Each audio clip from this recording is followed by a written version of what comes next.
you guys are going to, tell us what's going on in this Armageddon game. We'll be watching from the sidelines. Thank you, James. Excited to get into this one.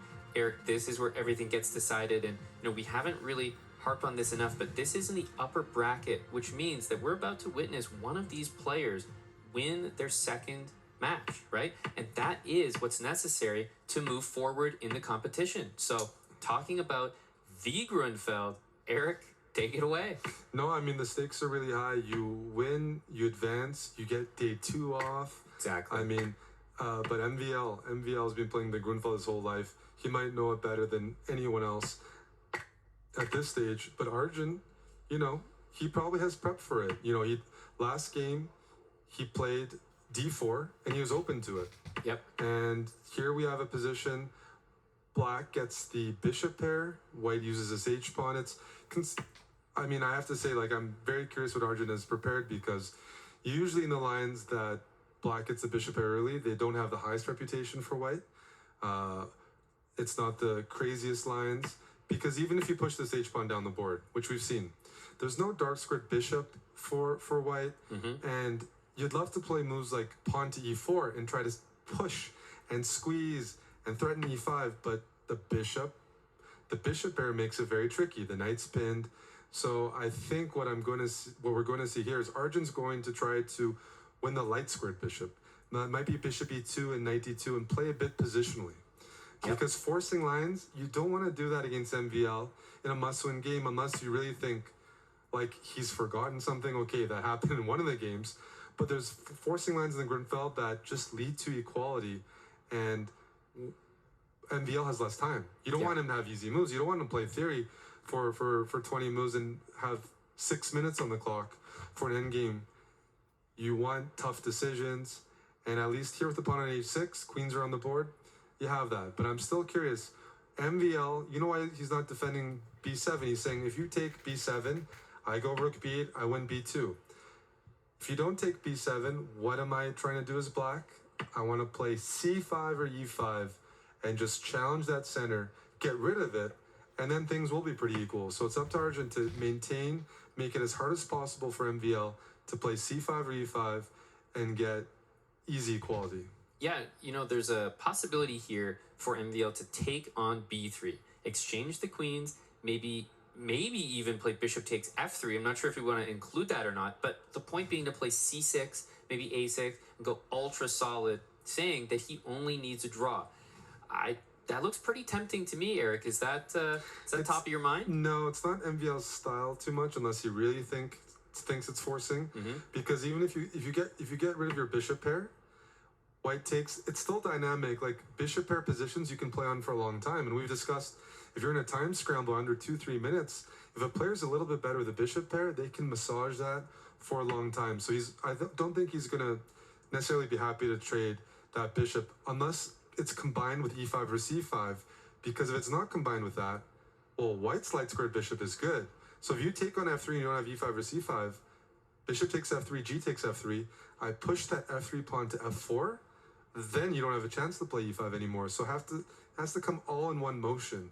Take on F3 and go E5. I'm not seeing that yet. It might be around in the position. MVL's calculating that, but that doesn't help his time situation. And you mentioned a style thing. That's just not MVL's style. Other players, might look at the situation Armageddon and say, that's my best chance at, total equality. I might not have a plan, but neither does my opponent. He gives away the bishop here. I'm wondering if it's going to be connected with queen takes B3. If I'm looking at this position, Eric, it basically looks like a worse version of the position we could have had, because why would you not want White's A-pawn doubled on B3? Yeah, he's played it. It's not his style, but we know it's not natural for him, or he would have played it right away even a couple of moves ago. It looks reluctant. It looks reluctant, and Arjun has to be happy. Okay, when you have a pawn on H6, there's some things to talk about. Even if the queens are off, the pawn on H6 can harass the back rank. That means White needs to keep enough material for that to be meaningful, because if you trade off too much, notice that pawn is on H6 as a dark square. So if you trade off too much, Black plays bishop F8, and then all of a sudden the H6 pawn is going to be loose in many lines. So White has to, keep enough material on the board. If files open up and he keeps the pawn on H6, that's good. If files open up and H6 falls, then it's immediately, there's no more advantage. And I think if I'm playing in Arjun's situation here, I'm making trades as hard as possible. At least this trade, if it's a trade that h6 pawn isn't falling the way I was describing, but what's the feature here? The knight can go to g8 in some endgames, and to be perfectly honest, I think MVL is doing very, very well. I agree. This looks that trade right there really helps out, and I don't think know it was why he offered the necessary. trade. I was saying you should wasn't make it hard to necessary. trade, and as soon as I said that, he offered a trade. So I was like questioning myself. But I look at this position, and there's only one thing for white to do. You have a nice pawn structure in the center. It's a pawn structure that's only nice if it stays like that. Exactly. You can't touch any of those pawns or something gets loose. The h6 pawn is stuck there. Your only play is on the b file, on the queen side. You have to shift the pieces over and use a minority attack. MVL, he's ready for that. And at the right moment, maybe he swings the knight back to c7. I don't think it's enough. Again, as long as pieces are on the board, at least one thing to notice, black's pawns are on light squares. So if Arjun can keep that light squared bishop on the board, there could be some endgames where that light squared bishop puts pressure on the king side and the queen side, but he's got to prolong it. He can't allow any more easy trades. That's too much. Yeah, it already looks like a big achievement for MVL here. It's just a position that is very difficult to make progress. Black doesn't need to do anything. Now, one of the reasons why I also didn't like that decision from Arjun is because we're in this position, and what I would say is just too early. If both players had 2 minutes less on the clock, 3 minutes less, that would make a big difference. But 4 minutes for MVL, 7 minutes for Arjun, that is a lot of time. This is a great move. F5 is maybe counterintuitive, it's on a light square, but it freezes the pawns in the middle. You can't even play e4 now because then you're left with isolated pawns everywhere. And that knight can, when it goes to f6, it has access to g4. G4 is a better square than g8 if you want to attack h6. It can swing over to d5. There's a lot of pressure on Arjun here. MVL is going to have to watch out to make sure he doesn't fall behind on the clock too much more, because if they're just shuffling back and forth, Yeah, that's going to favor Arjun. This is just not good enough, though. What is Arjun going to do? Yes, knight g4 is not the biggest problem, because knight takes h6, you could meet that with rook h1. You win the h7 pawn. But it's always there, which means you always need to have a rook available to play rook h1. What we're seeing is b5, right? That is the main break in the position. We already talked about e4 is just no good, but b5 needs some preparing. Most of the time, you could consider taking with the c pawn and then playing a5 with a pass pawn. You can consider that. You also consider that your rook on the 8 has access to squares. And a thing to look out for here is white cannot trade off the rooks. You don't want a bishop versus knight endgame. Even with the pawns like this, if the bishop can't access any of those pawns, then the weakest pawn on the board is h6, and black can just hold. It all comes down to b5, and if you're Arjun, you want to shuffle as long as possible without trading anything before playing b5. You want to play b5 at a moment where MVL doesn't have too much time to think about it. So even now, don't worry about knight g4. If you take, there's rook h1 as you mentioned. Yep. So I'm actually probably just prolong the game. Unfortunately, MVL's play is really easy, and it's not going to get tricky for him until he's under a couple minutes. Yep. Can Arjun find ideas besides b5 between now and then? Well, the thing about b5 is very committal. So you kind of want to save that for, we talk about the 50 move rule in chess. If you play, 50 moves without any action, yeah, it just becomes a draw. But you kind of want to play as many moves as possible, like 45 moves of shuffling. That will reduce the time. Then b5. Then play that move later. He is doing that, which is good, but then he's going to have to watch out for repetitions soon. We've had this structure before with that bishop on c2 and rook on c5. He has to be a little bit careful. Yep, he's done a good job. And remember, always have a rook on the first rank. When knight f6 is there, you just want to be able to play knight g4 and have that rook h1 move available. b5 is going to happen soon, probably in the next 10 moves. Let's see. If it doesn't, they're repetition ideas because the MVL's putting his pieces on the exact same square. So Arjun smartly puts his king on e2. That's smart. He needs to change it slightly, and then it resets. Okay, but obviously the king on d3, not as well placed as on f3. I don't think you want your king on the d file facing the black rook on d6 if you're thinking about playing b5. He's I think he might be doing it to bait MVL because that might get him to think, oh, there's a king on d3. Maybe I can target that. That causes time. That's a different thought. Right now, MVL's in just repeat move mode, right? He's just going knight d5, knight b6, knight f6, repeat. Sometimes you play a risky move and your opponent gets excited and then they forget what kind of brought them the success in the position they had. And so I understand what Arjun's doing there, and it might be pretty smart because we know that he has to prolong the game before playing b5. b5 has not been good at any moment we've seen yet. It's playable, but we'd much rather play under a minute. And it's pure shuffling here. And it has to be said, MVL is playing a little bit quicker than Arjun, but that's okay, right? Arjun has that time to spare, so he'll sacrifice a minute of his clock for 30 seconds of MVL's. Yeah, he can afford to trade off a little bit. You know, every 2 seconds of mine, maybe 1 second of yours, or something like that. But he does have to watch out for repetitions. Just for clarity, Eric, I just had a brief look.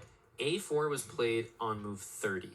That was what I can see is the last pawn move. We're on move 60 right now.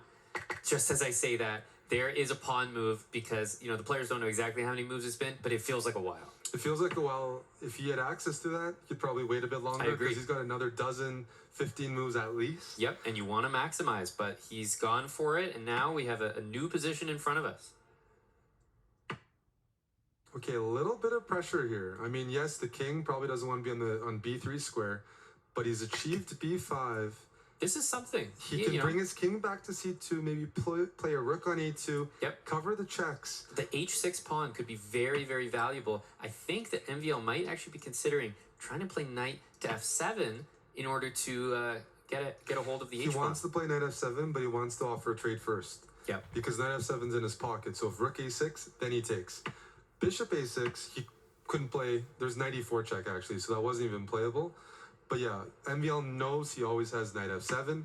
The problem for white is there's no passed pawns. Even if you win the pawn on the queen side, you have no passed pawns, and then black can take h6. So that's another problem here, is what does Arjun do? e4. Exactly. Pushing in the center, MVL down to 2 minutes and 20 seconds, and we're still far away from an endgame where black can really shuffle comfortably. And remember, if we get to like some rook endgame, you can shuffle with the intent to flag, right? All you need is to probably shave about minute and a half off the clock here for Maxime. And Arjun has done a really good job, Eric, keeping up the speed as well. We know MVL is going to play quick, but Arjun has matched that, and he's still got that time advantage from the Armageddon bids. And now he still has the pawn on h6. The knight's far away from that. That h7 pawn could be weak in some lines that open up. I'm looking at rook c3 to go king e3.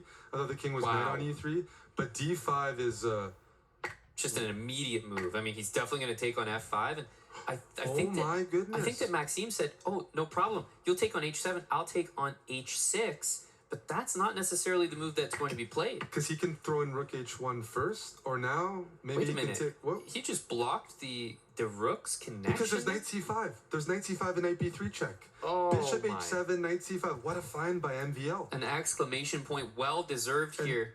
2 minutes on the clock, king d6, the best move in the position, and now knight c5 is going to happen anyway. White's position is completely shattered. The pawns are terrible. He was counting on bishop takes h7. Now his position is bad. Yeah, the knight goes to c5, rook can go to f7, f4 is weak, f3 is weak. The a pawn is a threat. This has completely flipped around. That entire sequence from Arjun, completely shattered his entire pawn structure. He did it for the h pawn only. He wants to go rook g7 after knight c5, but I wonder what happens if MVL just plays rook b6 to b7. Yep. Fights as hard as possible for that. You called it. That a pawn is coming soon. It is. The a pawn is about to go. a4, a3. I mean, at the moment, what are the threats? Rook d8. That's definitely a big one with the idea of rook takes on d5. I'm tempted to throw in knight b3 check because I know there's this rook d8 check coming. I don't know if it's now, but knight b3 check and pushing the a pawn. Maybe you get mated as black, but if you don't get mated, you're coming in quicker. Yeah, but you have to remember that's that's a tough decision to make. King c6. He walks into the pin. Walking, that's bold for sure. But you know what? He's got the two rooks covering the pawn. And he's saying the knight's on a dark Look at that move. Incredible. The knight is pinned. If the bishop gets to d5, it also defends against a2. Yep. All of a sudden, counterplay from white. Counterplay from white. Oh, yeah. And look at the time. Coming up to a minute. This is all over the place. Bishop d5 is check. The rook can go to b8 The king afterwards. is going on the wrong side. You take on d5, as you said, rook b8 or rook b2. Yep. This is amazing for white all of a sudden. What has The happened? pieces are being dominated here. White is able to push that king to the corner without sacrificing anything. I can't believe he didn't take it. You know what? He's still got That's it. professional. I can't be too critical. That He's is always very got bishop professional. d5, but instead he wants to get his own pawn going. You have to take it now, though, right? Take it now, but then maybe he plays f6. Yeah. F6 is playable. I really think for You know what? safety, you got to He take might it. take and play king e3. Just get the king out of the way. I'm not sure if that's going to happen. Mm-hmm. Somehow king e3, king d4 looks really nice to me.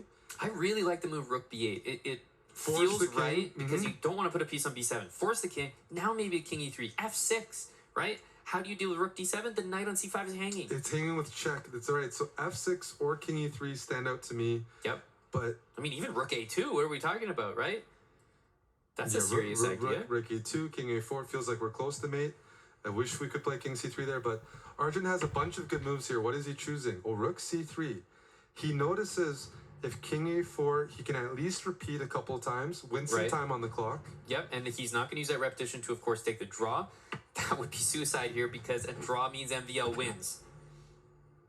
f6, he's always got f6. The bishop is... The one thing I don't like about rook c3, rook c5 is not with check anymore. So I feel, not as great about that, but he's still in the driver's seat. f6 is always there, rook c4 if he wants to gain some more time. f6, I was trying to calculate that. Rook d7. Yep. There's rook c4 check. Yeah, I thought that was a critical moment there. Now, the thing is, he could just exchange the rooks here. And push. And push. And he can push. He's always got the rook a8 move, and the fact that his rook is hanging doesn't matter because of queen. And when you push, you're preparing to go rook d8, rook takes d7. Yep. So he's going to go f7, and then rook Perfectly d8. good. If rook c5, there's bishop e6. The a pawn is controlled. Yep. The f pawn is one square away from queening, and rook d8 is coming in, and then you Yeah. queen with check. Yeah, I mean, even f8. 30 seconds there's here for so many MVL. What moves is he that going to work. find? Does he have any tricky moves left? Because the play is too easy for Arjun. He's way up on time. You can go rook d8 as well. Yeah, because that's you right. can queen. Will he take this? That's a check. What No, a tricky That's idea. a very, very good trick. You can't take, but the problem is you can do anything you want now. You Yep. go king e3, king e2. He's so tricky, Maxime. He wants the king to go to the d file, and he'd probably go back to c7. But he's running out of time here. Yeah, And the king is going to go to g3, no more checks. And eventually he's taking, look at that. Oh look my at that goodness. The technique from Arjun, Erigaisi, and Genji. He wins with the white pieces in Armageddon, wins on demand to win the match against Maxime Vachier-Lagrave.